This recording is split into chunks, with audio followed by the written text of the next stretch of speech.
Launch হয়ে দাঁড়িয়ে হচ্ছে ডায়মন্ড হাউসে। শুধুমাত্র অর্নামেন্টস না, মানে হাতের যা আছে এভরিথিং ডায়মন্ড হাউসে। ডায়মন্ড হাউসের ব্র্যান্ড অ্যাম্বাসাডর হয়েছে অভিনেত্রী অপু বিশ্বাস, যেখানে তাকে এবার দেখা গেল লন্ডনে গিয়ে র্যাম্পেও হাঁটতে। ডায়মন্ড হাউসের নতুন শোরুম ওপেনিং হয়েছে লন্ডনে। সাকিবের সঙ্গে আবারও সুন্দর সম্পর্ক তৈরি হয়ে উঠছে অভিনেত্রী অপু বিশ্বাসের। জানা যাচ্ছে সাকিবের বাড়িতে আবারও ইদানিং যাওয়া আসা শুরু হয়েছে অপু বিশ্বাসের। ছেলের জন্য সারা জীবনই সম্পর্ক সুন্দর থাকবে অপু ও সাকিব খানের, এবং ছেলেকে বড় হয়ে সাকিবের মতনই তৈরি করতে চায় অভিনেত্রী অপু বিশ্বাস, সেটা তিনি নিজের মুখেই জানিয়েছে।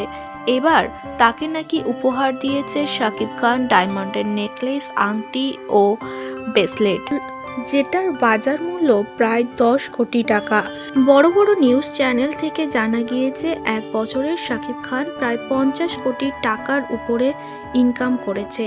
নিজের সুপারহিট মুভির সঙ্গে ইন্ডাস্ট্রিতে থাকা নানান কাজের সঙ্গে জড়িয়ে ব্র্যান্ড অ্যাম্বাসাডর হয়ে নিজের বিজনেসের মাধ্যমে নানান দিক থেকে প্রচুর লাভ হয়েছে সাকিব খান। আর তার থেকে কিছু টাকা দিয়ে এবার তার সন্তানের মাকে উপহার কিনে দিল সাকিব নিজেই।